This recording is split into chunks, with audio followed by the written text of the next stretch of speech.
from undisclosed locations for reasons of security and insecurity, we present to you tonight MnRTV Live Show with special guest John Ventre when we talk about MUFON. MUFON, yes. I'm sure all of you have heard about MUFON and Hanger 1, and that's what we'll be talking about tonight. We want to apologize for last week's shows because our guest canceled at the last minute, and we didn't know how we should handle this, So all we did is we just didn't have a show because we couldn't start up a new show right away when we already had a show. So hopefully this won't happen in the future again. But anyhow, without further ado, on tonight's show, John Ventre. All right, so, by the way, before I forget, as I'm drinking my coffee, let me introduce to you the one and the only, from parts unknown, the madman himself, Mario. Yes, info madman, because I like to go crazy with the info. It's all about the info and getting out the info that people don't hear, right? Yes, you're the nympho man, for sure, indeed, I agree. Oh boy, okay. Wouldn't you believe it? For half an hour, just sitting here, just telling you nothing's going on. Now, my tablet's getting all kinds of full messages right now. Maybe it's people that want to come on the show. They want to watch the show. So, yeah. So, a lot has happened. Now we're going to get into a lot of the things that have happened since the past 2 weeks, since we weren't able to do a show last week. We'll talk about it this week, right? Yes, for sure. I agree. Shall we get cracking? Yes. All right. So this is me. This is Mario. You won't be seeing me. You'll be hearing me. You'll be hearing what I'm going to say. But that's because I have to show you what you need to know. Because that's more important than seeing me, right? You could see me all day. But you need to know what I need to show you, what we're going to show you, what we're going to crack down and dissect into millions of pieces just to get to the point, right? Yeah, there we go. All right, now let's begin the show because we've got a lot of information tonight, and this show has been brought to you by the Montreal Anti-Illuminati Task Force. And as the Illuminati Task Force has tasked us to do shows on exposing the world of evil and everything. And here is our MNR Productions blog. Yes, the MNR Productions blog. It's the blog is MNR Productions Mariolaur.blogspot.ca. This will appear all underneath in the description under every show, so that people could, be on top of things. And this is it. Just go down for the newbies, because we always get newbies. People want to know what the hell, how do we take part of this? So now, if you see this, if you don't see this, refresh, click there, and you can watch us live. And if you don't see it, just refresh, and you should see it if you bookmark it. There's Chatango. And a lot of action going on tonight, and we love having action when there's action in the chat room, so keep it going, folks. Don't forget. And here's our guest tonight, John Ventre of MUFON, Mutual UFO Network. So shall we commence with the hot pictures of the past 2 weeks? Let's go. We need a new system, not a new government. Oh, we need a new system, all right? This system's messed up. Oh, by the way, today, what is today? November 11th, Veterans Day. Remembrance Day. But here's the thing. We're going to be talking about that because for me, I find that Remembrance Day, what is there to remember? Think about it. Nothing really good. I mean, I always was taught that, you know what, Remembrance Day was one thing very important, that we're free. But where's the freedom? There is no freedom. That's why we're going to be talking about a lot of this. You'll say to yourself, why did those veterans die? I mean, the idea was good, but, we shouldn't be living while we're living now, right? Well, I told you, we're living in a prison without any bars. Look, and when you look at it, all these pictures, it all points to that. Yeah, look, today's reality, big house but small family, more education but less common sense, advanced medicine but poor health, touched moon but neighbors unknown, high income but less peace of mind, high IQ but less emotion, good knowledge but less wisdom, and finally lots of human beings but less humanity. Now, there goes again. You see, why did those veterans have to die for? For what? For this? life isn't much better. Those poor people died. Those poor vets died for what? You know. Next, we've on next. Don't blame God for the greed and selfishness of people that refuse to love their neighbor. Look at that. Look at this human being. Yes, you gotta love your neighbor. Help them out. We have to help each other out. It's important. That's what makes us better human beings than all the others, right? We're That's supposed to help correct. each other out. Next, it's that time of year with the flu shot. Proof. Flu vaccines contain brain-destroying termosolol, mercury derivative. The levels of mercury found in one injection would be illegal if it were in a can of tuna. Oh yeah, and it makes people sick. I know someone at work that took it, and they were like cold and chilly. They weren't feeling too good after taking it. I never take it. I don't need it. Let my body fight it. I Fight this. never took it, so I don't know how it is, but I don't want to take it. I mean, are they really giving us that? Are they lying to us? That's the thing, because them, they lie to us. Everybody, the media lies to us, the government lies to us, big pharma's in control of it all. I don't trust it. We've on next. Jet fuel. Don't even bring down this tree. Yeah, Yeah. and they're trying to say about 9/11, the twin towers that came down with the jet fuel. That's the point. Yeah. That's the thing. ISIS is a threat to us. We created ISIS, idiot. Batman slapping Robin.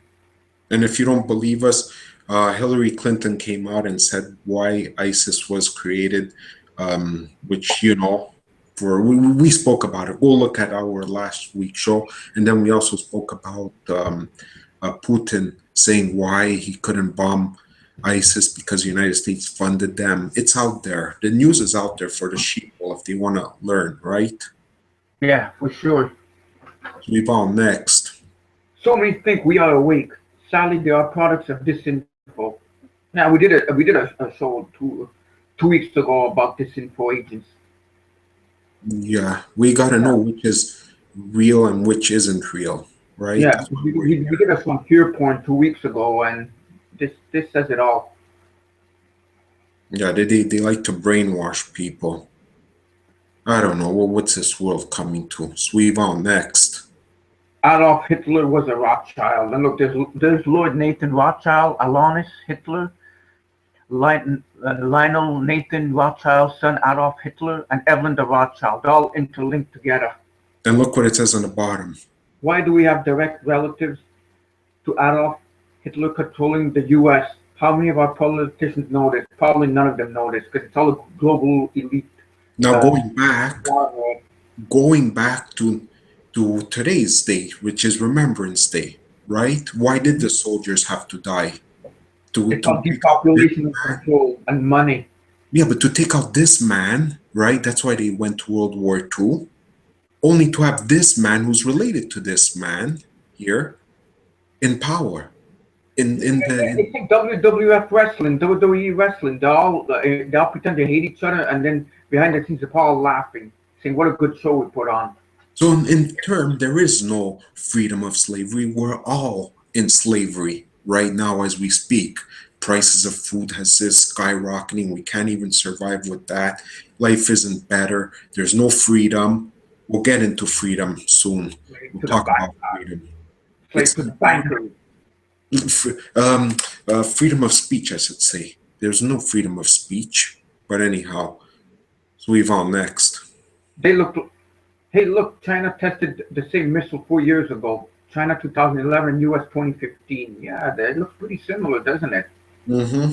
Because China is always ahead of the game, unfortunately. But what are they up to? We're going to try and dissect it and talk about it later on.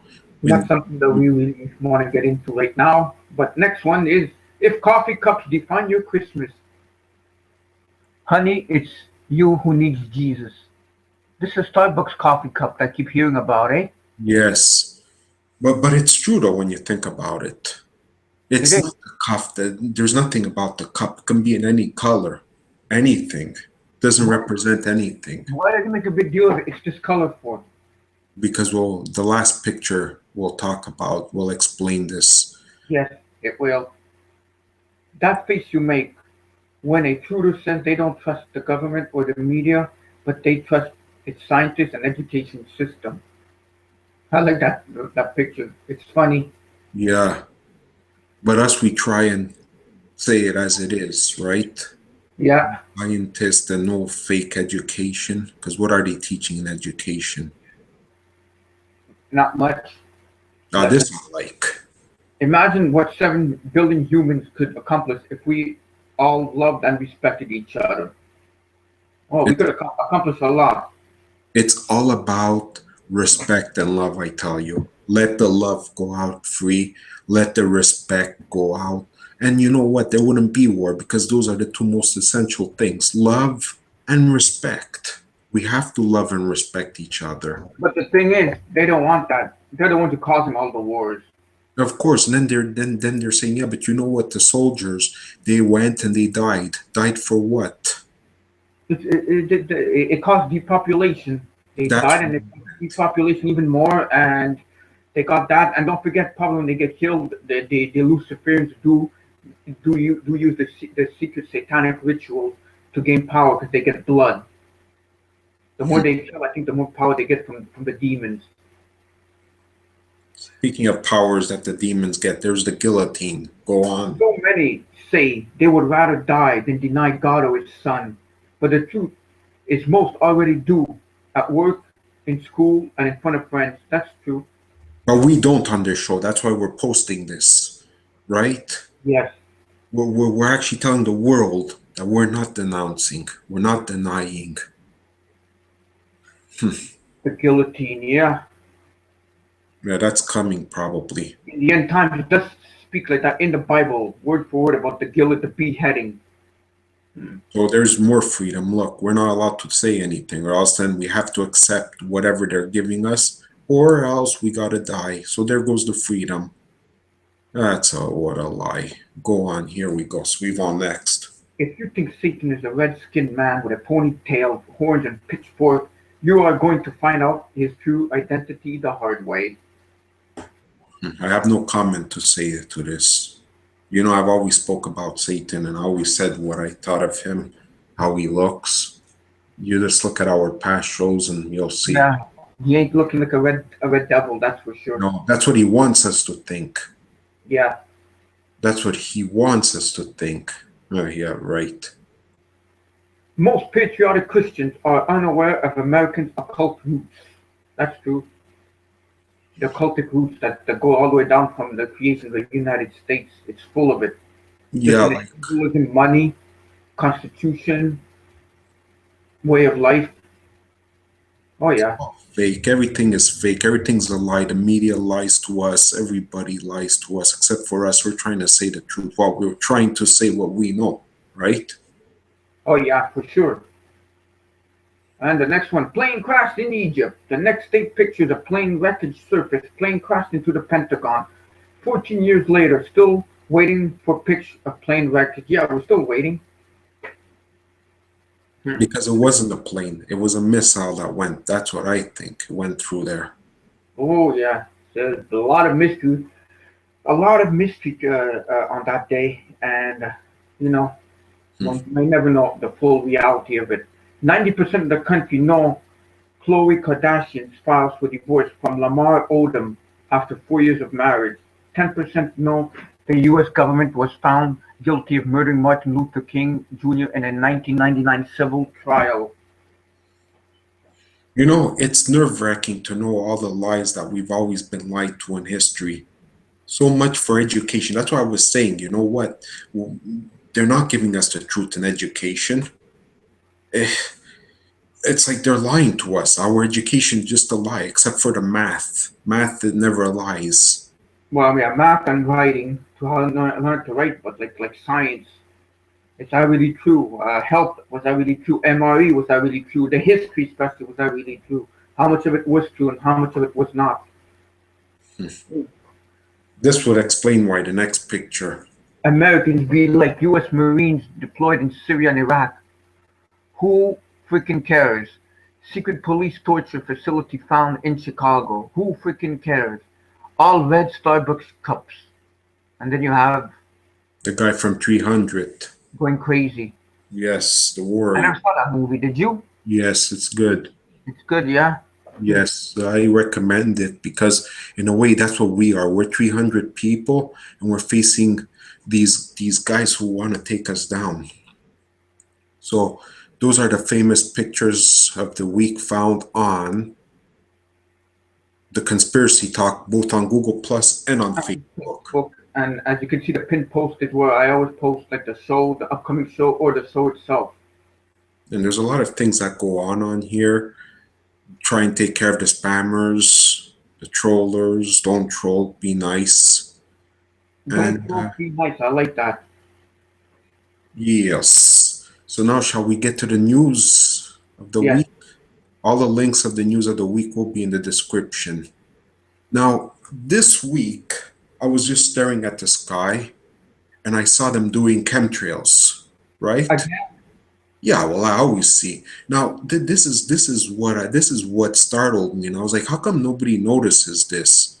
But I saw a two-engine airplane like this. You see the two engines here? yeah. Well, there were four lines coming out of it instead of two lines. This Okay. one, lines are coming out from the wing, like near the end of the wing, as you can see. Some could have been contrails, and the others were most likely chemtrails with pollution in it. Chemical. But the thing is why four lines out of coming out of a two engine? That's my point. You know, it's like that's what just hit me. It's like, how could people not see this? That they're actually spraying stuff and it's not contrails, it's chemtrails. That was about 2, 3 years ago, and they had chemtrails all over the skies on a summer day. It was full of, it looked like almost like a spider web, and people weren't saying anything. And look at this one. I don't know if you see it, the nozzle. You see it's something coming out of them. So it's like, people, wake the hell up, man. They're actually killing us. Yeah, I'm saying this again on Remembrance Day. You know, we got to remember that they're killing us on Remembrance Day. That they're actually spraying us down. Not only killing us, the water, what they put in the water. Yeah, but I honestly think that there's, like, you're talking about what they're spraying, right? I mean, the pollution of the rivers, right? Yes. I honestly think that there's something behind that because it's not normal. I'm sure that's not the first time that they put garbage. They're polluting our. Yeah, because in Montreal, that's what's happening. They're dumping a lot of water for the next week or so into our rivers. Sewage water. They say it's never been done before, but. Why is the media talking so much about this? I'm sure it's not the first time in the past 10 years that they've done this. There's something behind it. Yes, they don't want us to concentrate on C51, what I believe in the TTP. That's what I believe, or the TPP. Yeah, the TPP. They don't want us talking about that, so they're talking about throwing our sewage water down the river. I'm telling you. And then they're saying, yeah, you know what? We died for your freedom. What freedom? What freedom? There is no freedom. So we on next. We'll get to the news, right? Yeah. Egypt takes out leader of ISIL group that claimed it brought down AP-21 jet. When the investigations into the crash of Russian Metrojet A331 on Egypt's Sinai Peninsula is ongoing, the self-proclaimed Islamic State terrorist group claimed responsibility for the incident. On Monday, Egyptian authorities said they eliminated the leader of the ISIS cell based in the region.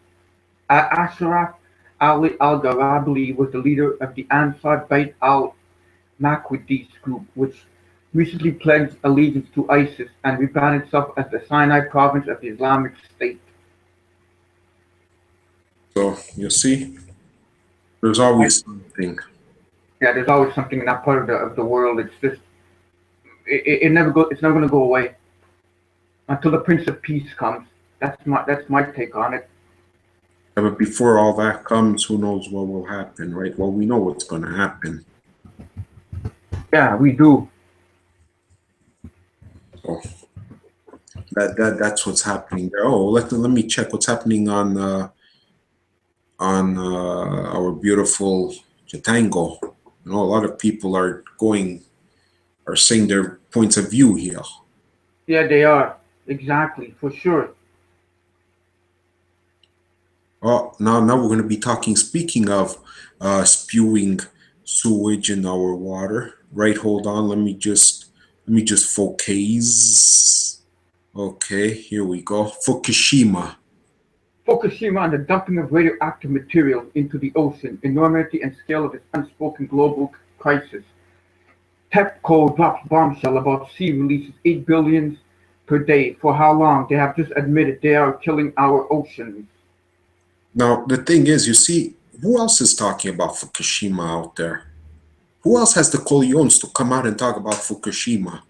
Oh, well, our previous guests do talk about Fukushima, but Yeah, I know, but I'm talking about mainstream media. You're just talking about sewage water.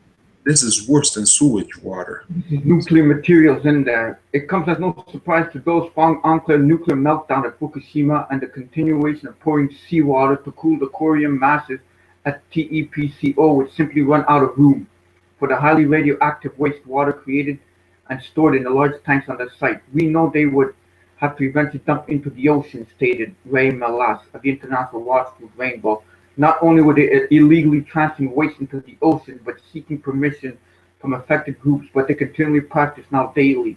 What's going to happen with all this sewage water, Fukushima, the BP oil spills, and God knows what else, the chemtrails, when they're being sprayed? These water are really sick. It's a recipe for disaster. That's what's happening. You see? That's what I'm telling you.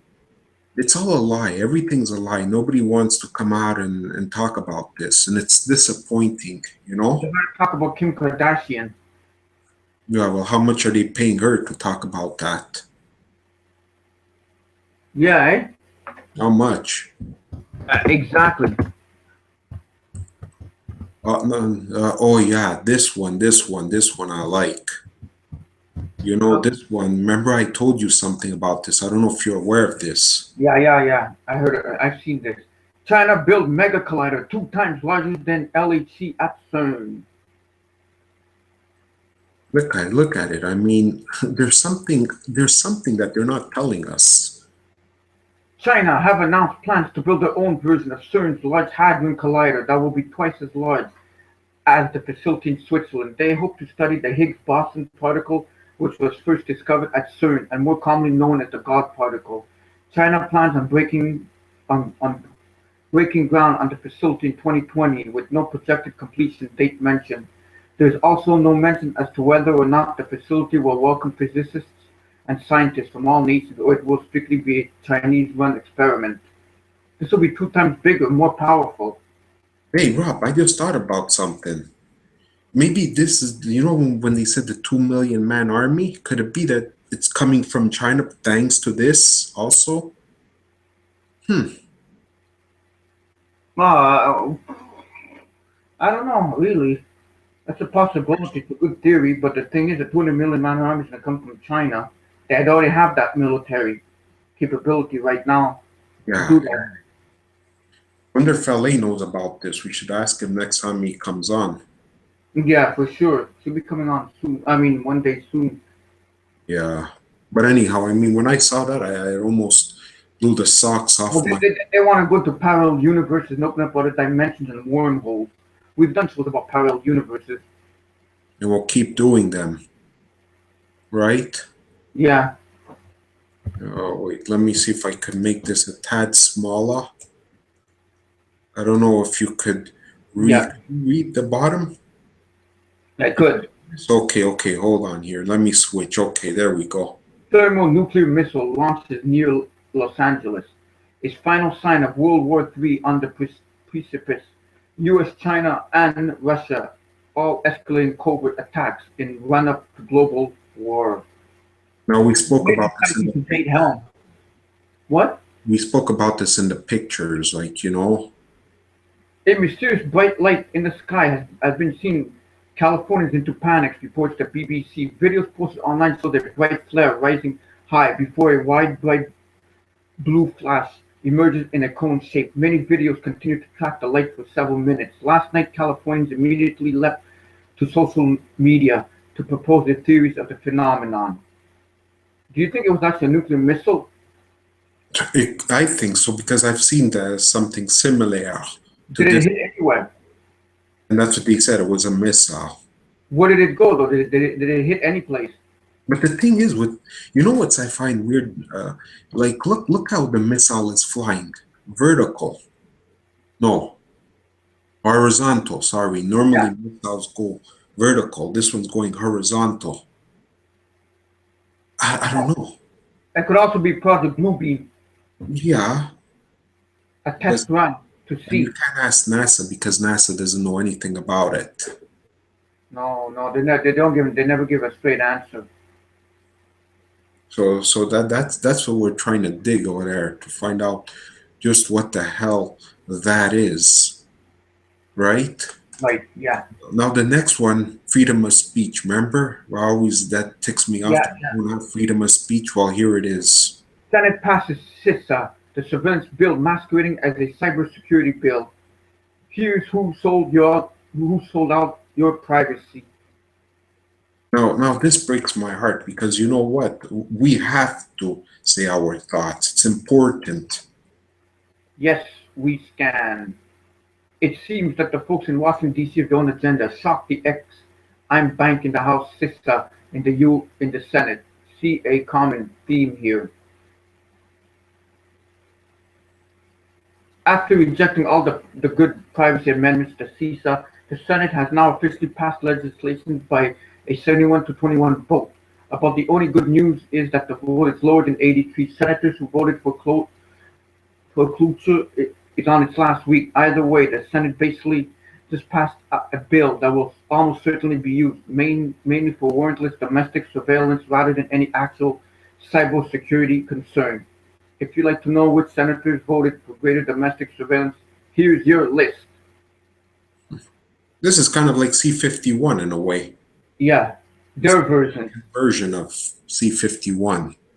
Yeah, If I'm sure that there must be a way to sign so that people get their message across saying we don't want this cybersecurity thing, well, we right? don't.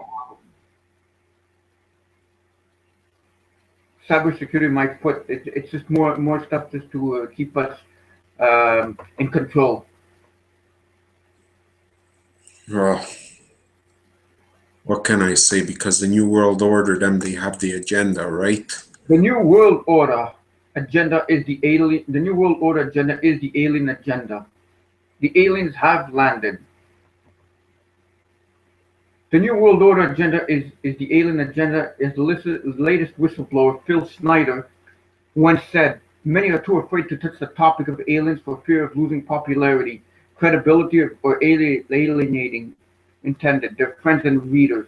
There are even more alternative researchers who struggle with the idea that the creeping centralization of power is a manifestation of an alien agenda. However, the truth is the truth, and the evidence, as we shall see, is overwhelming. If you're wondering how ETs, extraterrestrials, or aliens fit the whole picture of the NWO, it's simple. They're intimately involved at the top of the pyramid. The NWO agenda is the alien agenda. They are the ones, and they are one and the same. It's essential to realize the directors of the entire NWO worldwide conspiracy are non-human entities. Groups of interfering ETs are behind a shadow force known as the Jinn or Archons.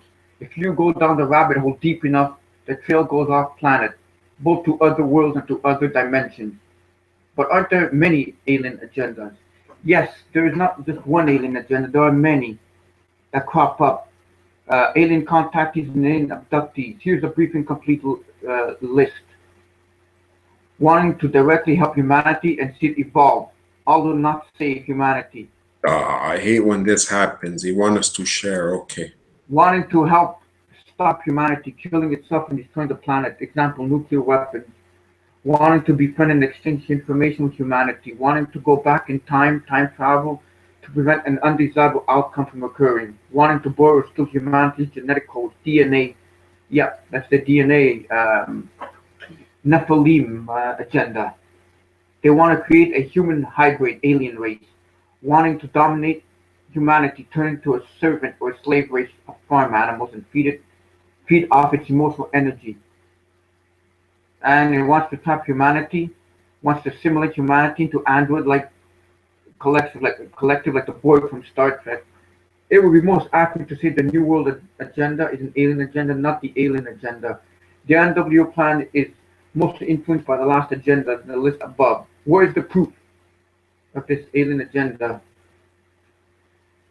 And there it is, photographic and video evidence of ETs and UFOs, eyewitness of accounting of alien abductees, contactees and abductees, alien abductions, and UFO researchers, ufologists, who have listened and collected hundreds of cases of files of contactees and abductees, testimony of former governmental military insiders, declassified government and military documents and case files, past and present stories.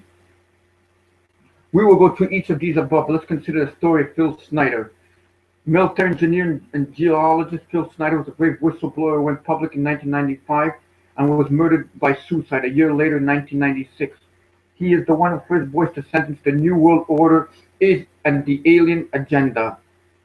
And he would be known, he constructed of DUMBs, DUMBS, deep underground military bases. Incredibly, Snyder got into a gunfight with some of the ETs, which resulted in an exchange of fire where Snyder was wounded and the ET was killed. There's a lot of good information here. No, I know. That's why what I did was I got rid of a couple of news bits just to keep this, because, you know, it's like when I saw this, I said, wow, I hit a jackpot. Schneider was close with Al Bielak, the man involved in the Philadelphia experiment and Montauk project. In this video, Bielak reveals special information that Snyder had confided in them, including tales of 7-foot gray aliens dictating policy at a secret UN underground base, and how Snyder secretly flew to Japan in a private jet to reveal how the Kobe earthquake was a nuclear attack by the U.S. Snyder's account also corroborated. Don't say it. Don't say it. You know what happens if you say it? Just say the D, because if you say that word, something bad is bound to happen. So don't say that word. Okay, go on. Which talks of a fight between humans and aliens in the 1970 underground base at Dulce, New Mexico. Oh. Why did you say that? Okay, we're still here. Okay, phew. Rob. Hello? Rob. Oh, man. Yeah. Okay, you're back. Okay. You're there. Thanks to the spread of technology, there is plenty of genuine photographic and video evidence for the existence of UFOs, despite the internet also being flooded with fake photos and fake footage. It may take you a while to discern which is which, but if you're familiar yourself with watching them, it will become apparent. As a starting list, the following ones appear genuine: the Phoenix Light incident, ET craft orbs appearing and in London, Jerusalem, Dome of Rock, Australia, Hawaii, and one of my personal favorites on a little river, Italy. Check out the footage of UFOs descending in cigar-shaped motherships in the skies of South Africa. It's probably somewhat terrestrial from Earth and not another planet, and originated in the secret black military programs, which don't officially exist. Eyewitnesses of alien contactees and alien abductees right there. Wow. Alex Collier, we know Alex Collier. Look at all. Sherry Ryan, yeah. These are all alien and UFO researchers. And they also seem to be talking about like a human hybrid alien agenda. Yeah, because that's their goal. They're working on super soldiers. You know? Yeah, they're working on that in order to bring in the New World Order, even to its finer points. Yeah, because they want to get rid of us. We're like obsolete machines to them. You know, the human race. Exactly, for sure, we are. Okay.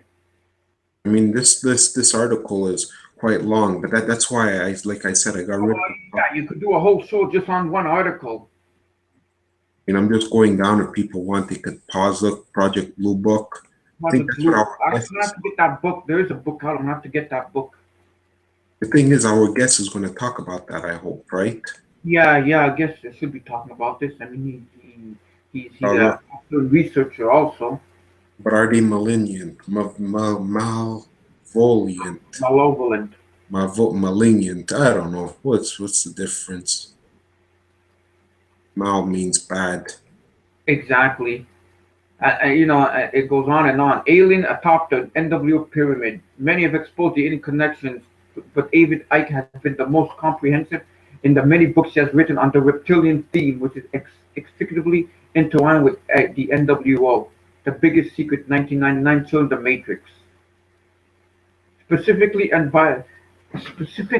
the connection between ETs and reptilians are certain humans of certain bloodlines and vibration frequencies is made through black magic, satanic ritual, or sex and sacrifice. These humans leaders, whether royalty, politicians, business chiefs, or military heads, are not letting their show. They are willingly giving out their souls to the other force of demonic possession. Conclusion: open your mind to the wide, deeper conspiracy, and that will blow your mind. Yeah, our minds are wide open. Well, we have to for doing the show. Exactly. Mr. Miller is on. Yes, he is. I'm glad to see him. Well, Lan's on, all right. Susie is on. Oh, this is a great night. I'm happy. It made my day. Exactly, and it's going to be great when we have a guest coming on. And of course, the last news bit before Trish on. Yes, it's about UFOs, of course. One last UFO thing. Antarctic UFO mystery deepens after researchers and tank guarding alien crash site. Alien conspiracy theorists claim to have found evidence of military vehicles guarding a mysterious UFO crash covered in the Antarctic. These are the pictures. There's also a video that shows and talks about it. Like, you know, how you can go so close into Google, but then Google, well, what is it called? Google Earth or Google? Yeah, Google Earth. Apparently, the deeper you go, they took it out. You know there's Google. Did you know there's Google Moon and the Google Mars also? Yeah. Yeah, I checked out the Google Mars. There was the crash site right there. A strange crack in the snow on Google Earth as a UFO had scaled to halt an emergency landing. And here's the video. We can't play it because it's copyrighted. But just what the hell are they hiding? If these things wouldn't be UFOs, they wouldn't be hiding them, would they? Unless it's a psyop, but no. I think if it's there's something that happened. Could it be it was just a black ops project that went wrong, or was it actually terrestrial? Yeah, UFO terrestrial. We will never know. No. We'll never know. That's why they're called UFOs, unidentified flying objects. It's a pretty interesting read, that's for sure. Definitely. So. You see, in the Antarctic, no one's allowed to go there, but there's rumors. I don't know. Here we go again. That there's an opening to go into the Hollow Earth theory. But we're not allowed to know. No, maybe there is at the South Pole and the North Pole. You know, that's why you're not allowed to go there. I remember Admiral Byrd. He went in there and said there's a whole new world in the Hollow Earth theory. But that's a whole other show. And I think we've done we've done a show on that. Yeah, and we'll always keep talking about it because it is a conspiracy. But anyhow, I think Trish wants to come on. So you guys, folks out here, don't go away because we're going to get our guest after this short break. John Ventre, who's going to be talking about MUFON and Hanger 1. And these shows have been on TV. I watched these shows, MUFON. And also, before I forget, I've contacted MUFON of my sighting back in May. Anyhow, get Trish on and we'll be back after this. So don't go anywhere, people. Stay here. Stick with us. The Mutual UFO Network, MUFON, is an American-based non-profit organization that investigates cases of alleged UFO sightings. It is one of the oldest and largest civilian UFO investigative organizations in the United States. MUFON was originally established as the Midwest UFO Network in Quincy, Illinois on May 31, 1969 by Walter H. Andrus, Alan Uckey, John Schuessler, and others. Most of MUFON's early members had earlier been associated with the Aerial Phenomena Research Organization, APRO. The organization now has more than 3,000 members worldwide, with a majority of its membership base situated in the continental United States. MUFON operates a worldwide network of regional directors, holds an annual international symposium, and publishes the monthly MUFO and UFO Journal. The group now has more than 75 field investigators, as well as specialized teams to investigate possible physical evidence of any extraterrestrial craft. The network trains volunteers to be investigators and teaches them how to interview witnesses, perform research, and how to draw conclusions from the evidence. Although investigators are not paid, they must pass both an exam based on a 265-page manual and a background check. 3. The stated mission of MUFON is the study of UFOs for the benefit of humanity through investigations, research, and education. Along with the J. Allen Hynek Center for UFO Studies, CUFOS, and the Fund for UFO Research, FUFOR, MUFON is part of the UFO Research Coalition, a collaborative effort by the three main UFO investigative organizations in the U.S. whose goal is to share personnel and other research resources, and to fund and promote the scientific study of the UFO phenomenon. MUFON is currently headquartered in Newport Beach, California under the direction of Jan Harson. MUFON has a chapter in every American state. Thank you very much, Trish. Your voice is always beautiful for the for the show. You know, I mean, it's always pretty magical there. Yeah, right? indeed, for sure. And oh boy, okay. What's up? I don't know in the chat room. No, we're talking about the flat Earth. Very interesting concept here. The flat Earth, that again, eh? It doesn't seem to be going away. I don't know. But the thing is, how could we be flat when the sun is round and the moon is round and the other planets? I don't know. Maybe our guest could help us with that. You know, the only thing I do see about flat Earth is if it's being said that the Earth is round by NASA, then I'll say, yeah, it's possible that... It is though. NASA says it's round. So there you go. Do we trust and believe NASA? Well, the thing is, we can't go on a rocket ship and go and check it, you know? One thing, so if the Earth was flat, it is not being held by a turtle. That's for sure. Or an elephant, right? It was a turtle. Well, I thought there was also an elephant involved. I mean, we don't know, but we're assuming that the Earth is round, right? But then again, if we should do a show on Christopher Columbus, you know, what he was all about. Very strange about the flat Earth. Because there's so much stuff we don't know. I mean, NASA says it's round, so maybe it is flat. If NASA said it's flat, it will be round. Exactly. That's my point. That's what I was trying to tell you. That's why. It could be something in the middle. That's exactly what someone said once when we did the show. They said, yeah, but you guys are supposed to know that NASA, you know, you don't trust them, and here you are, you're saying it's NASA says it's round, so you're going to say it's round. Yeah, we can't see the dark side. Isn't there a lot of what do you call it on the dark side? A lot of alien structures. Alien activity. Yes, that's what I was told. That's exactly what I was told. Maybe they're living underground, the moon, but all this we've covered before, and we'll keep covered before. It's nothing new, you know. That's for sure. We've covered it before. I mean, don't forget also the history is always lies, right?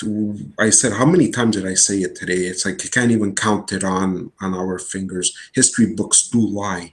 They're trying to tell us something just to cover up, right? Exactly, for sure. Doesn't mean that we could trust them.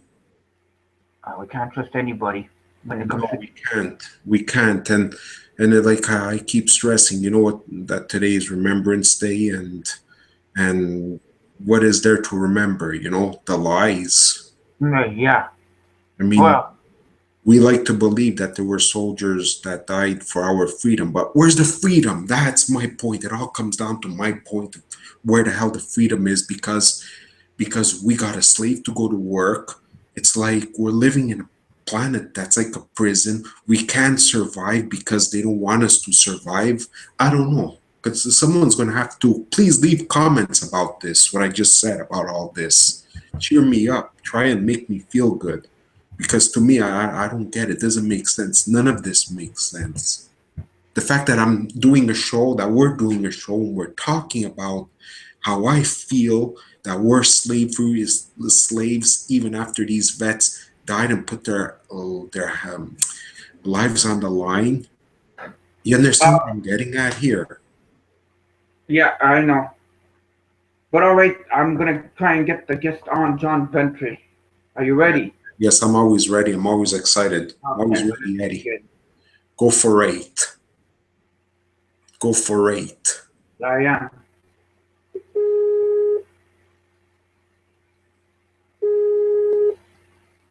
Hello. Hello, John Ventre. Welcome to the MnRTV Live Show. Thanks for having me on. You're welcome. I've been looking forward for this all week, and so has my audience. Would you like to give us a brief description to my audience of who you are and what you do, even though most of them do know who you are? Yeah, I'm. I was head of security and public affairs for UPS for. I had a 35-year career, but I had that position in 6 different states. And then with MUFON, it's funny, I do kind of the same thing. I'm a multi-state director for MUFON. So I'm used to managing large areas and a large number of people. But, I kind of got into this UFO thing when I was 39 years old. I really had no interest in it until I started researching end-time prophecies to write a sci-fi novel. And every time I came across different cultures, they had, they talked about people from the stars, people on flying shields, and that they received knowledge from these extraterrestrials. So it got me interested in UFOs, and I joined MUFON 18, 19 years ago, and I've been doing it ever since. I keep saying, when I joined, I said, well, I'll kind of pull out after a couple of years, write a book or two. But, it keeps you in because there's so much information, so much hidden information like documents and a lot of different theories. And, so it's very interesting. It really, you touch on a lot of different areas in this subject. And, from there, I was on the Anderson Cooper show in 2012, and the producer saw me, and so he wanted me in Hanger 1, UFO Files, so I do that. And I also, which very few people know, I do a UFO talk show in Pittsburgh. Yes, I've seen it. Yeah, I'm trying to send it out there on my Facebook site and everything, and send it out to my email list, but it's really a cool show. I write the show, and I get guests, and the West Virginia State Director and we run the show, and we talk about whatever I want to talk about. So it's cool. I don't follow the script of the TV show of Hanger 1. I kind of just do my own thing, and I really enjoy that. I love watching Hanger 1. I've been watching it for a couple of months. I was watching it when it's on the History Channel, and it's great. But I really like it. But the thing is, it seems like we never really get to the bottom of it. But it just leaves you there, with you can think of whatever, Yeah, well, I don't know that we know what the bottom is. There's a lot of different theories out there. In my books, the last book I wrote, Case for UFOs, I put all the evidence, I put the different theories, and, we don't really know what the truth is. I personally think that we're dealing with 2 different phenomenon, and maybe even more than 2. One is the extraterrestrial from space, and I don't think that that's as often as people think it is. I think that's actually the minority, as far as abductions and seeing UFOs. I think the other thing we deal with is interdimensional. And whether these are just other cultures and in different dimensions, they come through. And there is a spirit world. If you look at the religion and you look at paranormal activity, exorcism, all of that, that stuff is all real. And whether they're right here with us, around us, or come through a dimension, I don't know. So I think we're dealing at least with that two possibilities. And there could be more. I mean, these things, it could be us from the future. There's it could be another civilization here under the ocean or Antarctica. So, but I really think we're dealing with multiple entities, and I think that's what's confusing for a lot of people, because they want it to be one thing, because they can only handle one thing at a time. So they want it to be nuts and bolts from outer space. Yeah, oh, for sure. So I contacted MUFON last May because of something that I seen in the sky, and I met a guy that my case would be taken, but I never heard from him ever since. So does that mean, like? So where are you located, in New York City? No, Montreal, Canada. Oh, you're in Montreal. Yeah, MUFON up there should have contacted you. I know we got a new country director up there. We don't have a lot of investigators, so I wouldn't be surprised if they only got 2 or 3 people for the whole country. Yeah, he does. And I met him. Yeah, that's part of the problem, I think. I actually met him. I'm like, oh gosh, I was like freaking out that I met the man, and he said MUFON and everything, and we talked for like an hour, and he said. Okay. And he said he'll get back to me, but he never did get back to me. But there's nothing really for him to get back to, because I just saw something in the sky. Yeah. Well, he might have viewed it as being identifiable, and we get so many cases, and 80% of them, when we actually dig into it, they turn out to be explainable. It's a man-made object, or it's an asteroid, the space station, and there's also a lot today, I think, are military, the next generation type craft. But, me personally, I want to talk to the person that sees it below cloud level, actually saw a craft, not just a bright light in the sky moving fast. If it changes directions, obviously that's important. But the ones that are so high up that, you can't see what they are, we do those cases, but I want to see the close encounter of the 3rd and 4th kind. Have you ever yourself seen a UFO? No, and that's what's interesting, is I've never seen a UFO. I have had a lot of paranormal activity since 1988. I had a couple of things happen when I was younger, a teenager. They're not that significant. An out-of-body experience. I heard my grandmother the night she died. I heard, a real loud moan, scream. Things happened. But since 1988, I was in Europe, and I tried to switch my plane flight to Pan Am Flight 103 to get home a day early for Christmas, and I didn't do it. I ended up going December 22nd, and it turns out the flight I was trying to get on was Pan Am 103, and it blew up over Lockerbie, Scotland. So I don't know if that has anything to do with it, but 2 weeks later I moved to Oklahoma from Long Island, and paranormal activity started. So I don't know if the flight had anything to do with it, like I was supposed to get on the flight, I wasn't supposed to, but it has ramped up, especially in New Jersey and here in Pennsylvania. So I've had paranormal activity. I know it's real.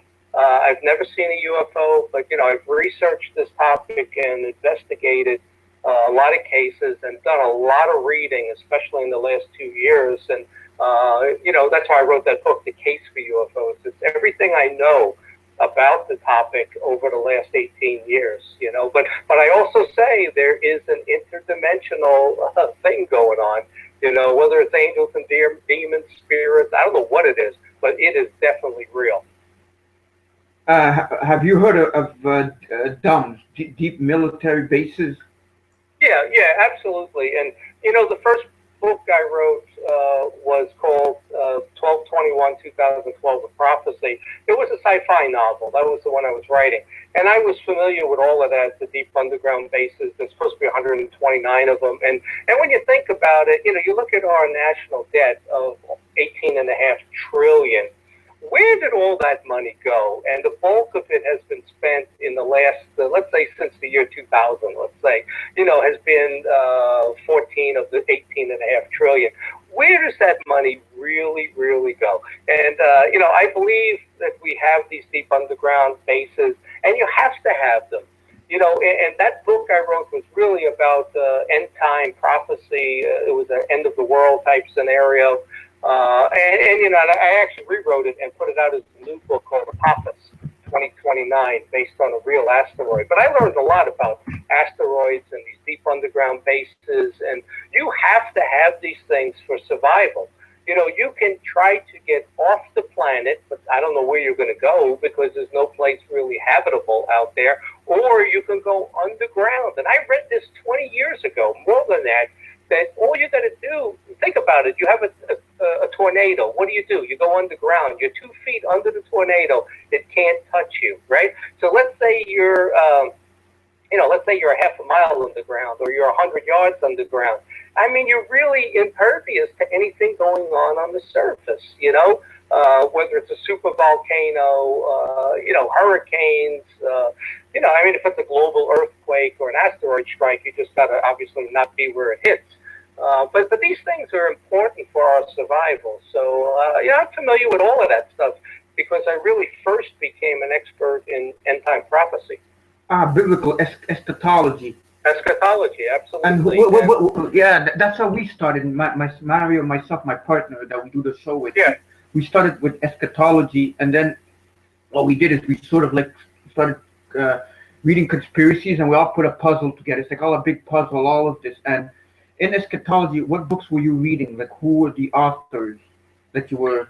My memory, I couldn't really tell you all the authors and stuff like that. But it's interesting that I've written 6 books, and probably 5 of them, if you read between the lines, and it's always in my mind about where did we come from, how did we get here. Predestination or free will, it is almost not a religious tone to it, but I need to know, is it evolution, is it genetic engineering, or was it creation? And that's a part of all my books, 4 out of 6, 5 out of 6 books. But the last year and a half or so, I've been reading mostly about UFOs in the Bible, UFOs in demonology, looking at that spirit world and looking at the gray alien abduction. But I find that whole area very, very interesting. Are the grays, are they really from outer space, or are they interdimensional? The first gray ever conjured up was by Aleister Crowley, if you know who he is. Yes, I do. The demonologist from England. He did I find this so interesting because I never ever considered this until about a year ago.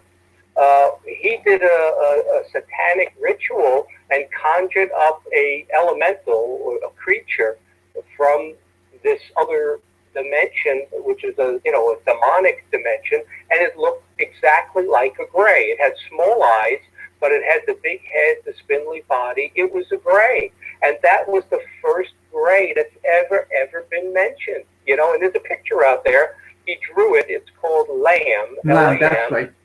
And it makes you now wonder, is this abduction thing? We just had David Jacobs at our conference in Philadelphia last month, and he talks about the hybridization, and that there were about 5 generations in of hybridizing ET DNA with us so that they walk among us. That was the name of his book, that they walk among us. And I'm sitting there saying, is it really the ET walking among us, or is it this other interdimensional thing walking among us? I don't know, but it's all very, very interesting. I think it is interdimensional beings. Do you know anything about the black-eyed kids? I mean, that seems to be something, a connection to it. Yeah, that falls more into, I think, the demonic side and the paranormal side than in the UFO side. But yeah, I heard about that for the first time from Robert Gorman, who writes for Faith magazine. And interestingly, Saturday, 3 days from now, we're having our Pittsburgh UFO conference, and Robert Gorman is one of the speakers representing Faith magazine. And our website is MUFONPA.com. That's where we do 3 conferences. But he's going to come and talk about, creatures. And I had never heard about these black-eyed kids. And we had a meeting, over at, like, in the mall. There was about a dozen of us just met with him. And he's telling us about these kids that, they'll show up on a rainy night and knock on your door, and they got these black eyes, and it's like you look at them, what are you doing out there? It's raining, and they say, can you invite us in? We want to use the phone. You have to let them in for them to take possession of you. So, or they'll, you'll be stopped at a light and it's nighttime and nobody's around. They'll walk up to your car and knock on the window. It's, can you give us a ride? Roll down your window. And you look at them and they got these solid black eyes. And, and it's like, you've got that fight or flight enzyme in you, in your DNA, and you like the hair on the back of your neck goes up, and you cannot let them in your car. You cannot let them in your house. Because once you invite them in, it's like inviting in a demonic entity. So I had never heard about these black-eyed kids until about maybe 2-3 years ago. It's creepy. Could it be possible that they are the children of these fallen angels, children of children, and they create the hybridization between humans and these creatures? Well, and that's a funny thing, because I lean more towards the gray alien abduction being fallen angel, malevolent entity that shows up through a dimension. I don't believe the grays are from space. I think that there are ETs that do abductions, and the best example I can give you is, if you're familiar with the 1973 UFO wave. It started in Pascagoula, I think Mississippi that was. There was real good cases in Alabama. It kind of went up the Mississippi River and then across the country. It started in October. It only lasted about 6 weeks. There were so many cases, especially here in Pennsylvania, and it ended up in New Hampshire. So it went up to Mississippi, it went kind of over to Indiana, then across Pennsylvania, up the coast, ended in New Hampshire. But October 17th probably had more abductions and sightings than of CE4 type sightings than any other day in our history in 1973. But what I referenced with that is they were seen, the craft was seen, the creatures, the ETs were in spacesuits, kind of like the Michelin Man. It was a bulky type spacesuit they were wearing with helmets. They said they also, for the first time, saw female officers. And what was happening was they were taking soil samples, animal samples, and trying to grab people and coax people into their UFOs. So, it was your classic ET UFO abduction. So I use that as an example because that is real, and there are different species out there that come to this planet. I don't know how they get here, what type of energy they use, but it happens, and it has happened for a very, very long time. I believe as long as we've been here. That's one thing, and that's separate, totally separate from that gray that shows up at 3 a.m. in the corner of your bedroom and paralyzes you and takes you somewhere and basically kidnaps and rapes you and returns you and then comes back again and again, stealing fetuses and stuff. And I say to people, does that sound like a scientist or an ambassador from space? No. That is this interdimensional malevolent entity. You can call it a fallen angel. I believe it is. Or their offspring like the Nephilim. I believe that 100% because, you see, what I try to explain is what is the string theory of everything. I can't just explain UFOs, and I could. I wrote the book, Case for UFOs. I give you all the documents, all the quotes, all the evidence. You will read that book and understand that it's real. But then the last 6 chapters, I talked about this interdimensional thing. And, so I guess that kind of like puts a whole nother doubt in your mind, or makes you understand that there's 2 things going on. And you have to be able to explain it all. And most people can only or want to understand one thing. It's a nuts and bolts ship that flies here. They can't understand the interdimensional thing. And I don't understand it either, but I know it's there. So you're thinking some of them could come from outer space, or you think they'd all come from another dimension? Both. It's both. 1973 was a good example of outer space because we saw the craft, and there's so many cases, like on the Hanger 1 show and in the MUFON files, there are so many cases where you see a craft, where the people saw the craft, they were taken on board the craft. They saw the creatures, and there's really only 4 species of them. People say there's variations and all of that. Somebody said there's 176 different species. Maybe they look a little different. I mean, if you looked at humans, you see black, yellow, red, white, tan. So they may view us as being different, but we're all one species. And so when you talk about, this is a praying mantis or an insect-like, that's all grouped together. So I say there's 4 different types. You got the insectoids, the insects that seem to be the most powerful as far as the telepathy and being able to control other species. And that's scary because insects are nothing like us, and I'm not certain they have any morality, So you got the insects, you got the reptiles, the reptilians, I should say.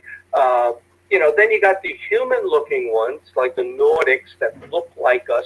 They could probably fit in our society. And then you got these grays. There are tall grays and there are these smaller grays. So that's basically the 4, and you've got this interdimensional thing that has always gone on. And if you read, most people are not that versed in the Bible and read books about the Bible. That's an easier way to understand it. This has been talked about since the dawn of time because people have always experienced these invisible entities from other dimensions. Do you think that these things could lead to demonic possession? Yeah, I think there's 2 separate things. Like I said, there's 2 separate things going on. One, in my mind, is the gray, and that falls under, these malevolent entities, which are most likely demonic. I don't think that the demonic possession thing is, they say that's the fallen angels. How many were there? Some people say only 200. Okay, so if there's only 200, it can't be that prevalent on the planet, but they're very, very powerful entities, and then you've got these other offspring, which are the grays, and they're the workers, and if they're doing this hybrid program, like Dr. David Jacobs says, well, once you start this breeding program and you get that DNA into people and they start reproducing with other people, it's like this geometric progression. All of a sudden 2 becomes 4, becomes 16, becomes, 180, becomes, thousands, becomes hundreds of thousands. That's how quickly it spreads. And, Jacobs says this has been going on for 4 or 5 generations now, 6 generations. So, there could literally be thousands of these hybrids out there. So, we're dealing with a couple of different things. I'm guessing, I'm applying logic because I'm trying to explain the whole thing. I have to explain everything, not just say it's, a species from Zeta Reticuli and that's all it is, because it's not. It's more than that. I heard that the alien grays, they're robots, they're androids, and they do like the dirty work, go and pick up, abduct, and bring them. Have you heard of this? Yes, there's people have so many different theories that, and I used to believe that for a long time until recently. I used to believe that the gray was really half. It was an android. It was half alive, half mechanical. It was pretty much a worker, artificial intelligence, that type of deal. But what changed my mind really was Nick Redfern when he told me about, Lamb and the Great was conjured up. And here's a couple other things that, it really changes the way you think.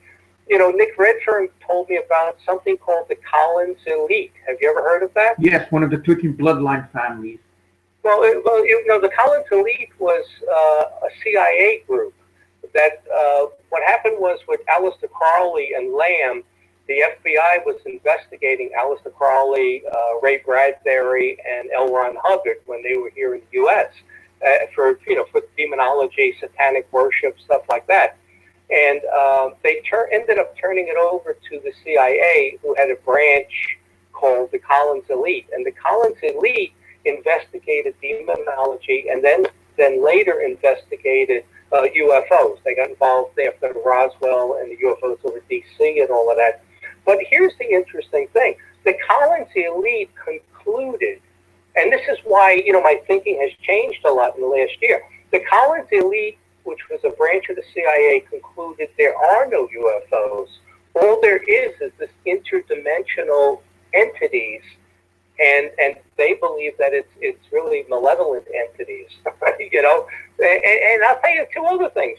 J. Allen Hynek and Jacques Vallée, if you read their book from 30 years ago, 20 years ago, both of them also say the UFOs are not from space, that they're interdimensional.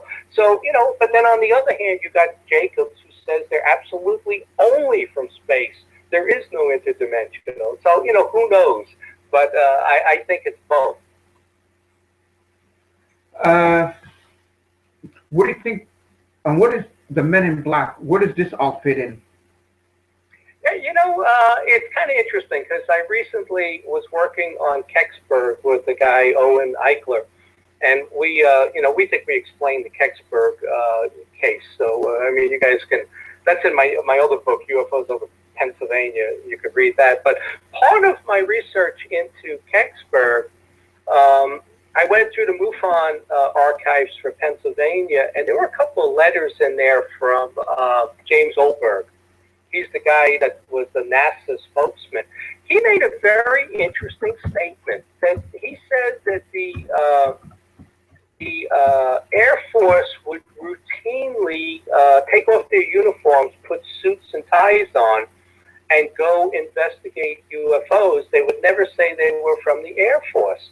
So, it kind of got me thinking that, they were impersonating really NASA people, let's say. But I think that was part of the whole Men in Black story, was really Air Force people that were impersonating. They didn't want you to know where they were from the Air Force. And Oberg kind of alluded to that. But not all the Men in Black seem to be normal. Some of them seem to be this other species that was very unemotional, very odd-looking, wanted you to not report what happened. It's really a really weird thing. I know part of it, like I said, I believe was the Air Force just, not wanting you to know they were from the Air Force. For sure. What are your thoughts on disclosure? Will it happen in our lifetime? Well, it may, but it will never come from a government. It's not going to come from the United States. Now, if you think about it, and you look at how do we investigate UFOs, the United States and Great Britain both investigate UFOs through their Department of Defense. Think about that. They see it as a military issue to acquire technology. Other countries like South America, they investigate UFOs through the FAA, through their FAAs, let's say, as an air safety issue. Now, isn't that interesting? They look at it as air safety in South America. North America and England, they look at it as the military. Let's get our hands on one. And you have like Japan and China. They have official UFO reporting agencies run by the government where you could actually go and report a UFO, or I'm sure nowadays you do it online with their government. France has probably the best reporting system out there. But the reason I say it won't come from the government is because then they can't explain the 60, 70 years of cover-up that's been going on. My personal opinion is that disclosure comes through the Vatican, and it will be spun so that it gets the government off the hook. They will absolutely say it was first contact. I don't know if you know, but the Vatican has two observatories. Yes, Lucifer. One of them called Lucifer. Think about that, the Lucifer Project in Arizona. And they rent time from NASA. It's NASA's Lucifer Project. And then they have the observatory in Rome. Now, why would the Vatican be looking to the stars? They're not searching for God. I know that for sure because they already believe. So they are looking for the UFO. And I believe they know the date, they know the time it's going to arrive. So then it's just a matter of how will it be spun? You know, has there already been communication? It's going to come through the Vatican. It's going to be spun as first contact, even though it's not really first contact. And I believe at that point, you know, and most people are going to be cheering, yeah, they're real, first contact. I am extremely worried about when they show up. I think it's going to be the biggest deception in humanity. It could be our downfall, our end. I think when that part of it shows up and it's a formal announcement through the Vatican, you know, and then our government's involved, I think we're in for it at that point because I think it's going to be an absolute deception. In a time frame, when you think this would happen, that they would actually show up or make their presence known? Yeah, I could see it happening in the next 5 to 10 years. I really believe it. You know, you see moving that direction. You know, you see things now with SETI and NASA, and they're telling us about more planets. And you know, one of the other things that's going to happen is SETI is the biggest placebo going. You know, and so is NASA. NASA and SETI basically are working for the intelligence community. They got us looking over here when the real job is being done over there. And SETI, what's going to happen is SETI is going to make a contact with the radio waves, let's say. They're going to pick up a signal, and it's going to be verified. The whole world's going to know it, and they're going to say, yes, see, there is life out there in space. But they're going to say it's so far away, it's 40 light years, 400 light years, whatever it might be. And they're going to say, see, we've never been visited. It's too far away. Because they're working with the intelligence community. They're all part of that whole cover-up. So you can't believe what NASA or SETI or the government or the Vatican tells you in this area. Roswell crash in 1947. What is that all about? Did it actually happen, or was that just like a psyop? No, I think it did happen. Again, I read another interesting theory through Nick Redfern, and it's weird that. And I did my own research. If you look at, you know about all the ancient alien stuff from watching Ancient Aliens, yes, right? Yes. But from the time of Jesus until about 1800, 1850, there's only about 60 well-documented cases. And then from like 1850 to Roswell, there's about another 100. And then from Roswell forward, there are thousands, 100,000 cases. Think about that. Maybe it was just that now there's a way to report it, there's communication, there's newspapers, and that's part of the story.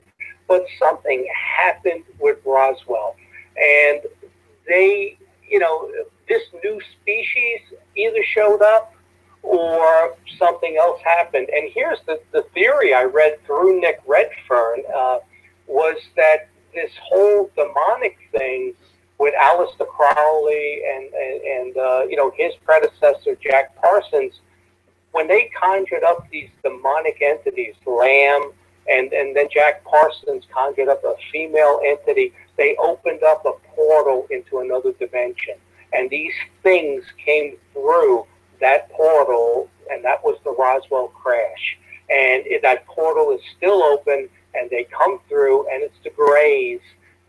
and they've been coming through since Roswell. And if you look at the whole Aleister Crowley thing and the Jack Parsons thing, the time frame matches up. You know, it was all in the 1940s, right before Roswell. So it's an interesting theory that they opened up a portal and a dimensional portal that is allowing these things to come through. Because, like I said, you've got more sightings in 1 year than you've had in the prior 2,000 years.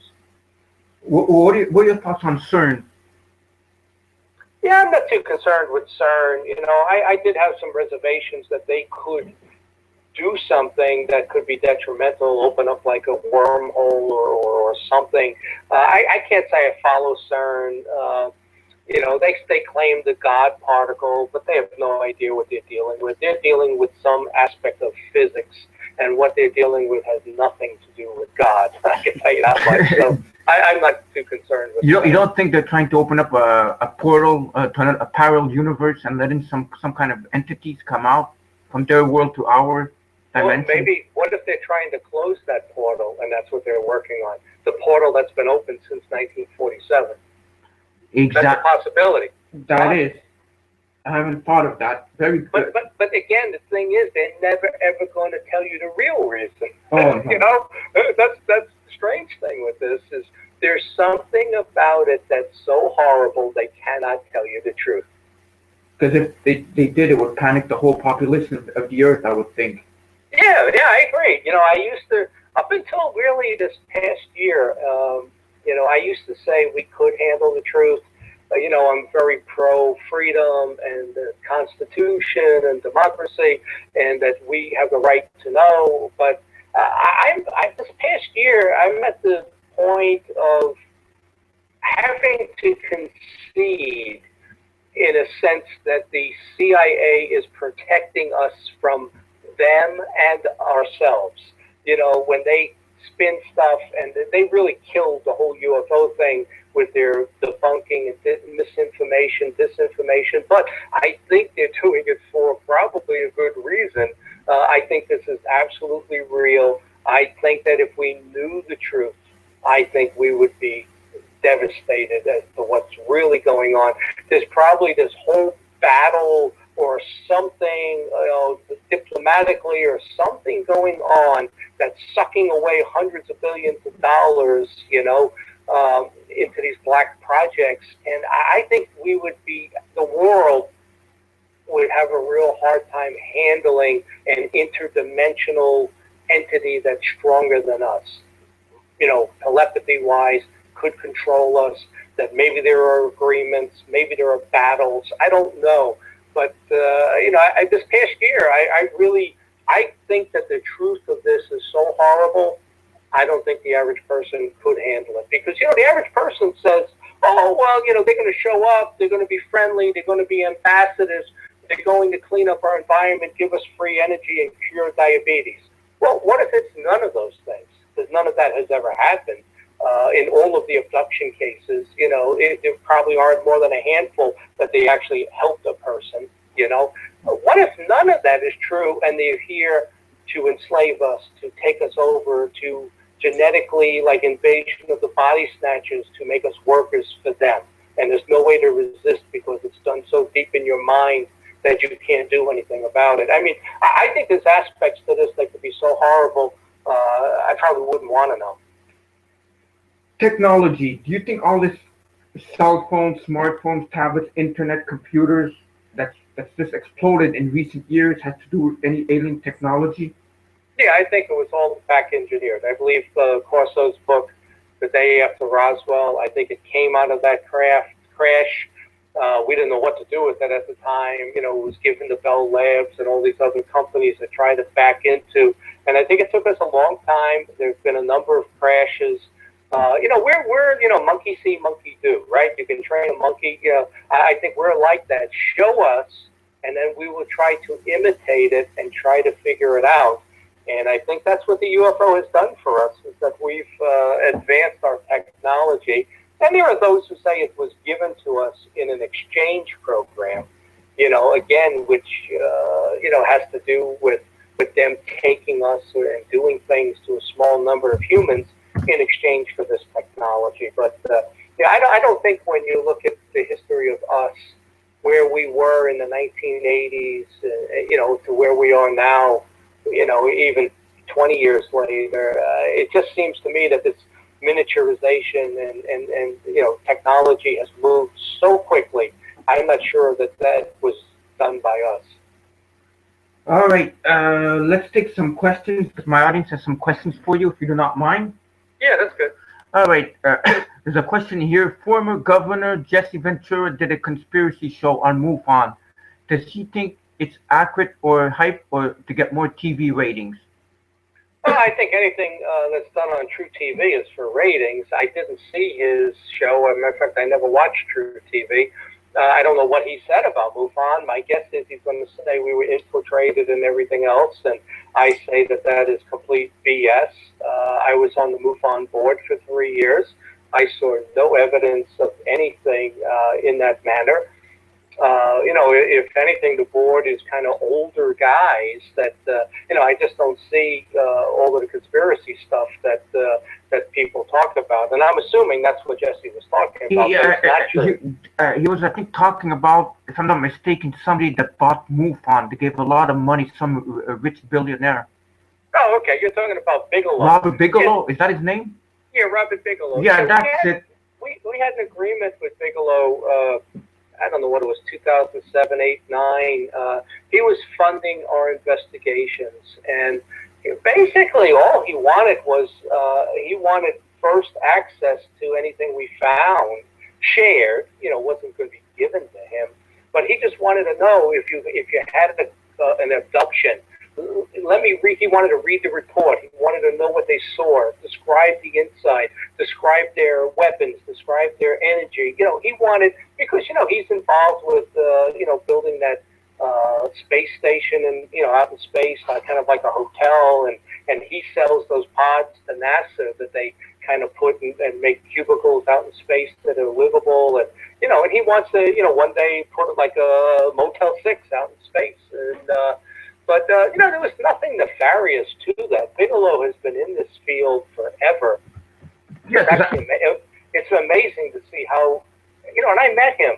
I met him in Denver in like 08 or 09, and I had a few drinks with him. And we had a great conversation about colonizing Mars.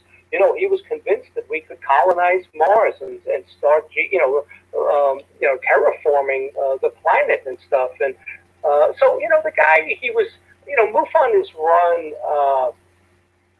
by volunteers. We have no money for these investigations and stuff. It's all done out of our pockets, and we don't get paid for anything. I run 4 states right now. I don't get paid for anything, reimbursed for anything. And what this guy did for 2 years was give us, I don't know how much money it was per month, $10,000, $15,000, whatever it was, to $30,000 a month, whatever it was, to pay for our gas, for a hotel room, for stuff like that. So, if there was a great case out in the middle of nowhere, you could drive there and stay in a hotel and interview the people and try to recover whatever it was. And he said he would pay for that. And really all he was looking for was, I wanted to read the report first. It wasn't his report. He wouldn't get to keep it. He just wanted to read it and see what could he figure out from it. And there was nothing strange about it or anything. People, they get off on left, out in left field somewhere with these conspiracies, and they're really nuts, to be honest with you. Because I heard he was like an evil billionaire buys in MUFON. When I started investigating MUFON last year, when I contacted them, I was looking it up on the internet, and they said it was been infiltrated.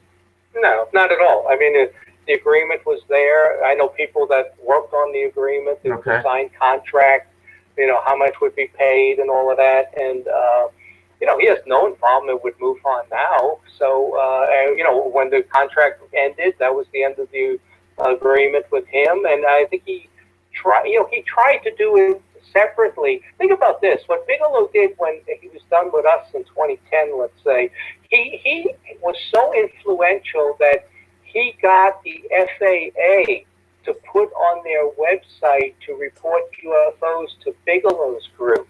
And that reports from pilots and I think it was just pilots, commercial pilots, and reports through the FAA would go to Bigelow's group of investigators. That shows how much influence this guy has. And, let's face it, in this country, money talks, But his goal has always been to get the technology that would make him first, before Virgin Airlines, Virgin Galactic, and all those others. He wants to be that guy that puts a space station in space, a hotel in space, has the ability to probably land on the moon. Wouldn't that be such a cool thing to say, I'm leaving on a space shuttle and we're going to go to the moon, look back at Earth and come back. And maybe it costs you $50,000 to do that. I think if you got the money, that would be like a religious experience. So, but that's what I think he's about. There's nothing nefarious about it. He's a business person who believes that we can live off planet. Speaking of off planet, what do you think of, now there's like a big movement that's saying that the Earth is flat. What are your thoughts on this?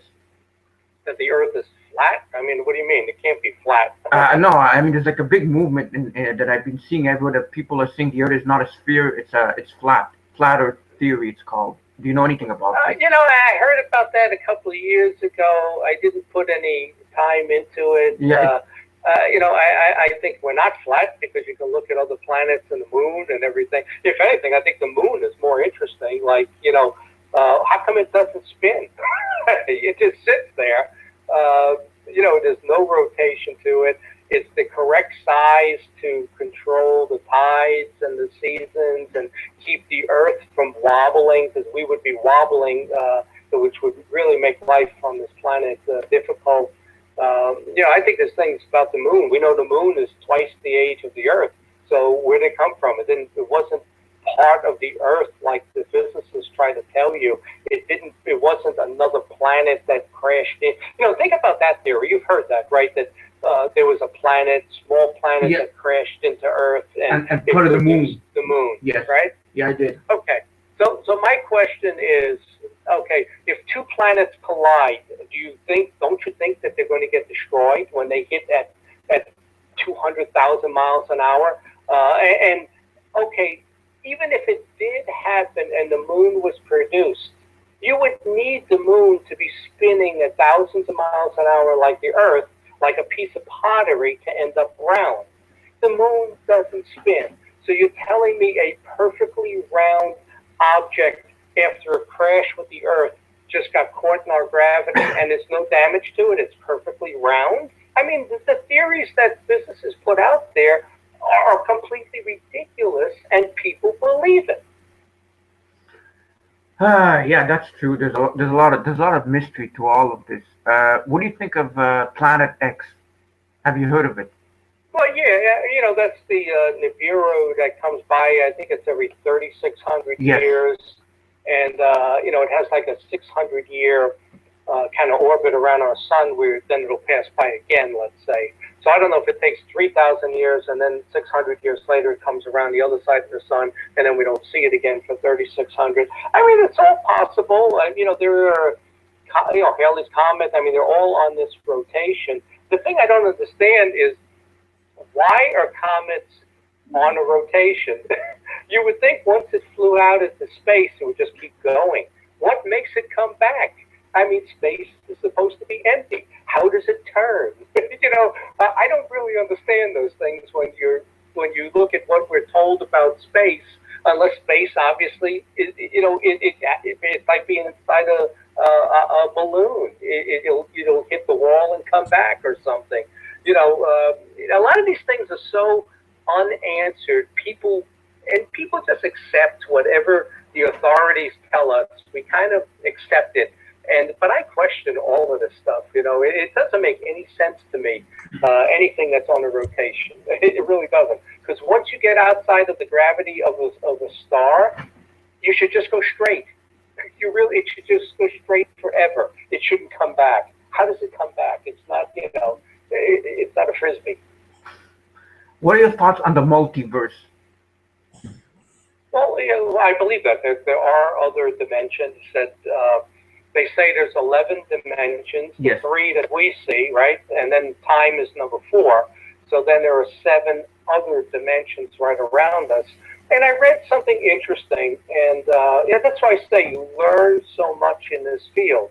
A few years ago, I asked, my kids graduated Rutgers and Penn State. So, they were the first ones in my family with a degree. I have an associate degree because I didn't have the money for school. I had a 3.8 average in college. But I asked my kids, what is gravity? Tell me what gravity is. They laughed at me. Dad, you don't know what gravity is? I said, no, I don't. It's not centrifugal force. I understand that. If I'm at a ride at an amusement park, I get pinned against the wall. But what is gravity? Why is there gravity in deep space?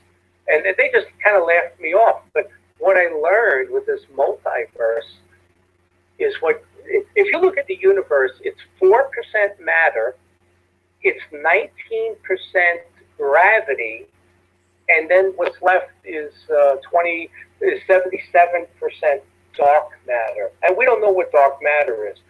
But the 19% that's gravity is what holds the 11 dimensions together. Think about that. The gravity is the energy that holds all the dimensions together. Like if you were able to put 11 pieces of paper against each other and you can't separate them, there's energy there holding them together like a magnetic force.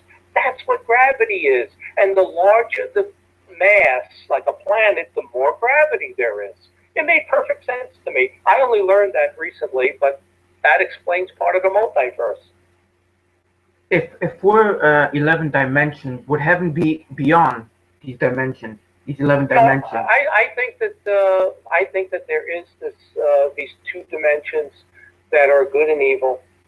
That would be your heaven and hell. And I hate to call it heaven and hell because you lose people at that point because they roll their eyes and they don't want to talk about religion and stuff. But I'm just telling you, there are these guardian entities. There are these malevolent entities. They both come from a dimension. So we know about the 3 we're in. Time is 4. There's 7 others. And then those 7, maybe they're in some sort of a hierarchy. There are these malevolent entities. Let's put them on the bottom. There are these guardian entities. Let's put them on the top. And, you want to call them heaven and hell. You can call them whatever you want. But I think basically that's what it is. And then there's that would give you 6. Right. And then there's 5 other dimensions, and I don't know what's in those other entities, other planets, other existence. It's all there. And we can't go to these other dimensions without going through meditation and stuff like this. I would believe an out-of-body experience.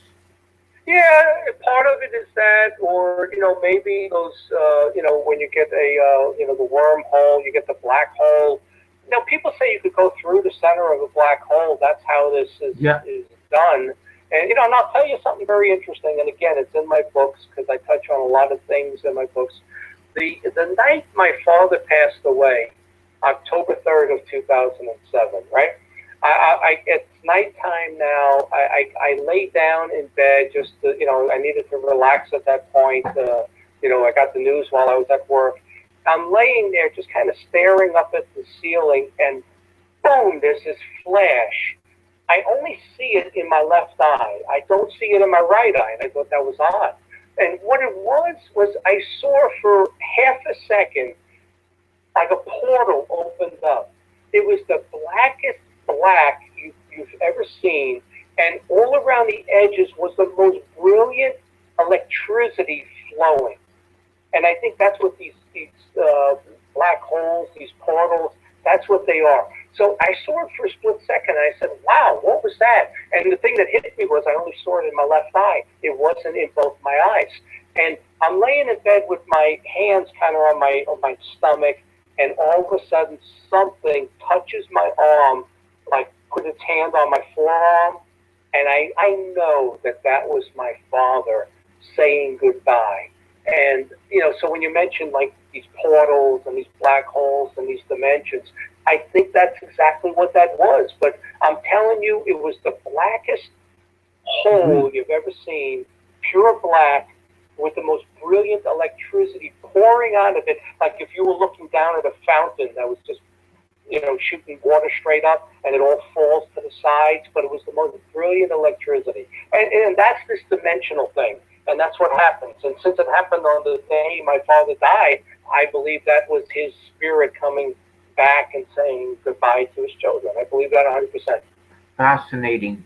What do you think happens after death, the moment we die?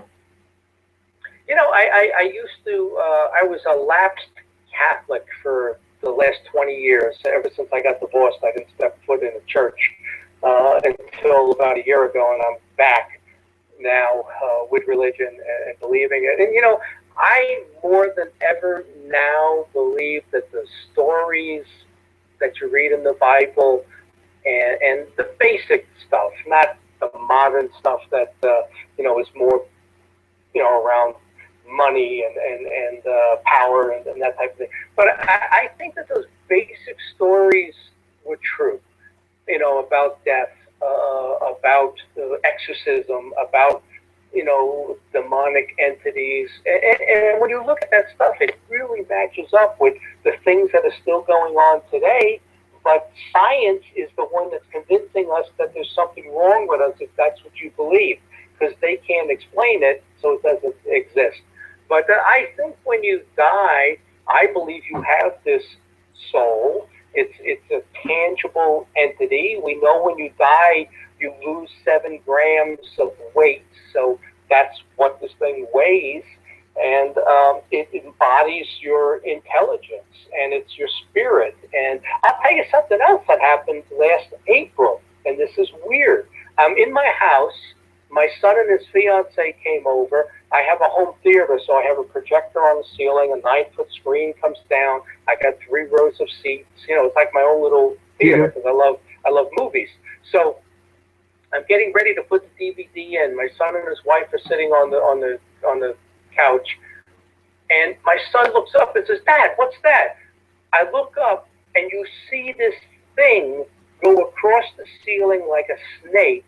It had no body, but it passed in front of the light on the projector, and it looked just like a fish or a snake going across the ceiling. As it passed, it was maybe 3 feet long, and when it passed in front of the light, it had those 7 grams. It had enough substance that the light hit it and showed it. And we both looked up and said, "What the heck is that?" That's one of these spirits. I don't know if it's a malevolent spirit. You know, I live next to a graveyard. I have a beautiful home, but it's next to a graveyard. And, you know, it's just the way it is. And I'm very happy here, to be honest with you. It's nice and quiet. But that's all part of that. And we've got this, and I believe those stories. We got a soul. You know, I kind of think we come back, you know, although, you know, I'm Catholic and they say you don't come back, you know, you get one shot at it. And you know, I do believe in Jesus and all of that. And I believe I will go to heaven. I'll go to that 11th dimension, let's say. But I think there are too many things saying that we come back and they send you back again to live again, although that doesn't go with, you know, the Catholic religion. You pretty much get one shot and that's it. But then I don't understand why kids die in childbirth and die at 2 years old. You never had a shot, you know. But I believe all of that. And I think that the things you do in life, your soul, you know, if you could put on these glasses that pick up a different wavelength, you would see people burning bright or dark, you know, based on the things you've done and said and done.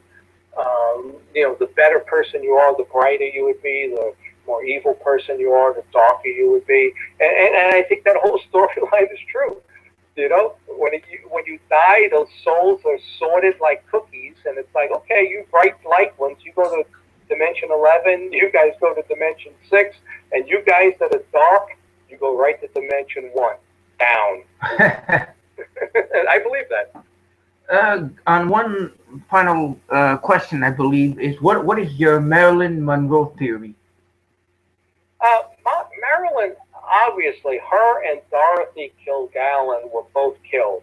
There is no doubt in my mind that Marilyn Monroe knew all the secrets from the Kennedy brothers. So did Dorothy Kilgallen.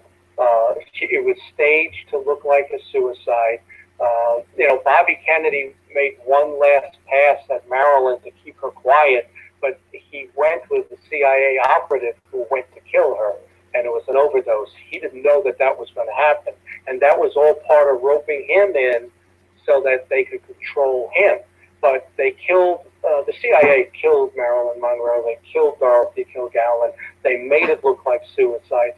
And if you look at the 60s and the 50s, that's when, 53 is when the CIA started.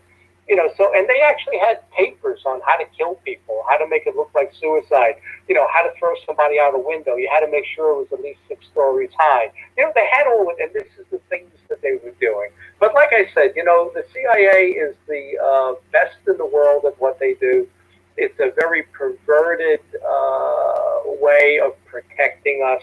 It absolutely violates the Constitution, but everything they do is to protect you and I. It's just wrong, but that's what they do. Do you think the governments, Obama and them, they're part of the Illuminati? The Illuminati are part aliens? Do you Well, think, you know, like the Queen Lizard? You think Queen Elizabeth? You think she's a lizard? I've always had a hard time with David Icke and the reptilian stuff, because I don't think the reptilians are the ones in charge. You know, the insectoids have the greater mental capability because of the hive mentality. They can make that telepathic connection with you. But the thing that struck me a month ago at my Philadelphia MUFON conference when David Jacobs was speaking, he was describing how there's been 5 or 6 generations of hybridization. Let me take a step back. I never used to believe that there was a group controlling things. I do believe that now. I believe that we are socially engineered. The things that happen on television and all of that, Obama was absolutely put in place. There's a group that's behind him. I believe that 100. I don't know if they're bankers or they're ETs. I really don't know. But I think there are these groups of, there's this group out there of a dozen or so people that are either ultra rich or powerful with powers that we don't understand, that try to socially engineer the world. I believe that. It's why we have different forms of government, etc. But the one thing that struck me when Jacobs was speaking, he was describing what he calls now is hybrids, not hybrids. They're hybrids because they're mostly human with a little bit of alien DNA so that they're controllable. And they're walking among us. They're in corporations, they're in the government, they're everywhere now, slowly infiltrating this planet and getting into positions of power, the media, entertainment industry, corporations, the government. And when he finished, I had the mic, obviously, to take questions. I had the first question. I said to him, Dr. Jacobs, think about what you just said. Think about all the controversy with our president. No, you know, his school records are sealed. Nobody knows who this guy was in college. Nobody can identify a girlfriend he had in high school or college. Where was he born? And I said, okay, look at this scenario. Whether it's true or not, I don't know. But now look at the thing you're talking about with hybrids that have become hybrids to infiltrate us. If you belong to a political party, your party will protect you, right? It doesn't, you know, Obama could be an alien, but they will protect him because he's a Democrat. And if we had a hybrid that was a Republican and he got to the presidency, there's nothing you could say, even if you knew the truth, because the Republicans would protect him. And I said, we can't win. Once they get to that level and they're in a position of power like the president, and he's actually one of them, there's nothing you could do about it, because that party will protect him. And I find that to be an extremely scary thought, but it could, and it will happen. Well, as you know, there are deep underground bases that maybe level 7 down deep that they do alien hybrid experimentation. People with six arms or 6 legs or whatever, and have wings and that. You must have heard of that. Well, you're talking about Dulce, where they do all of those experiments. Yes, and yes. stuff. And, you know, I've always been hesitant about that stuff. But, you know, then I say to myself, you know, if a species did show up, and I know in the 50s, and 60s, and the 40s, this was very prominent with the extraterrestrial. I know it was. I think most of what's happening nowadays is more of the interdimensional. But let's say some species showed up and met with Eisenhower, like they say over at Muroc, Palm Springs, and they said, "Hey, dude, we're going to offer you a deal here. If you don't want to take it, we know there's these Russian guys that'll take it, and even these Chinese guys that'll take the deal. But we're offering it to you first because we kind of like your form of government better. And here's the deal. We're going to do an exchange program. We're only going to take, 20, 30 people, and we're going to give you this technology and stuff. If you turn us down, we're going to go to the Russians first because we like them second best, and we know the Chinese are coming, so they'll be the third choice. If you don't do it, they will. What do you want to do? You don't have a choice. You have to get in the bed with them and try to outlast them, outfigure them out back engineer them. And I say to myself, you know what? That is exactly what would happen.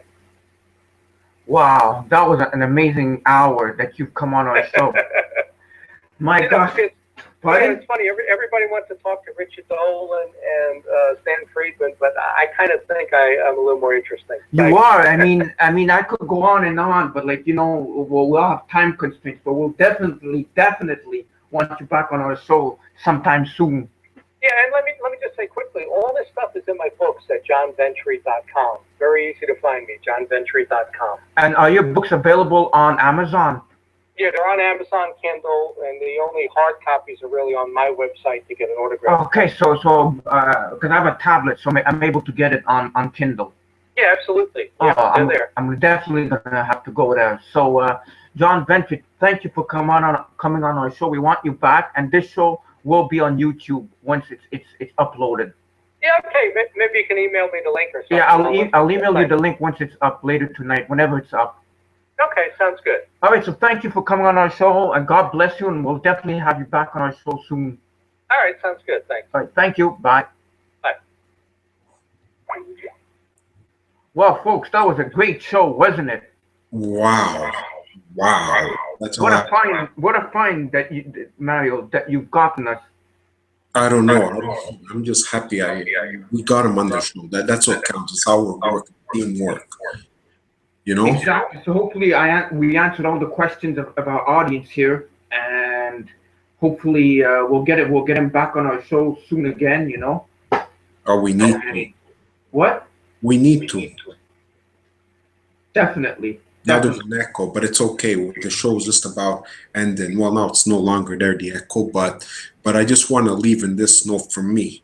People, remember, we got the power, respect, and love. That's all I have to say. All right, so that's it for this week on the MnRTV Live Show. Guys, thanks for coming on our show. God bless you all. We love you all, and we'll be back next week. So that's it for this week. Good night. Yes, thank you. Have a good night, people. Bye.